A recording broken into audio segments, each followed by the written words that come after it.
எப்பேற்பட்ட இக்கட்டிலும் உங்களுக்கு வழி காட்டுவார். அதனாலதான் சொன்னாரு, நானே வழி, நானே சத்தியம், நானே. உன் அறிவுக்கு அது எட்டாது, நீ அறியாததும் உனக்கு எட்டாததுமான புதிய காரியத்தை நான் உனக்கு அறிவிப்பேன். அது உனக்கு தெரியாது, உனக்கு எப்படி ரிலீஸ் ஆகுன்னு தெரியாது, நீ எப்படி வெளியில வருவன்னு உனக்கு தெரியாது. நீ உட்கார்ந்து இன்னைக்கெல்லாம் யோசிச்சாலும் உன் மண்டையில் அது வராது, உனக்கு ஆன்சர் கிடைக்காது. கிடைக்காத ஆன்சருக்கு நான் நன்றி சொல்ல வேண்டுமா? நீ நன்றி சொல்ல வேண்டும்.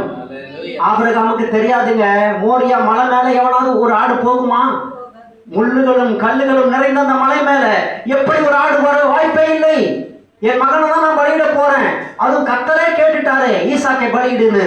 கர்த்தர் சொன்ன பிறகு அவர் மாறுவாரா? கண்டிப்பா இன்னைக்கு என் மகனை கொல்லதான் போடுறேன். அவனை என் கையால கொள்வது எவ்வளவு பெரிய கொடுமை, எவ்வளவு பெரிய வேதனை நிறைந்த விஷயம். ஆனாலும் அவன் வாய் அதை சொல்லவில்லை. மகனே, உன்னை நான் இன்றைக்கு இழக்க போகிறேன். அவன் அழல, அவன் கண்ணீர் விடல, அவன் கதறல, மகன் கிட்ட கூட உண்மையை சொல்லல, வேலைக்காரன் கிட்டையும் உண்மையை சொல்லல, யாருக்குமே சொல்லல. அவன் இருதயம் சொல்லுது, கர்த்தர் இதை பார்த்துக் கொள்வார். ஹல்லேலூயா.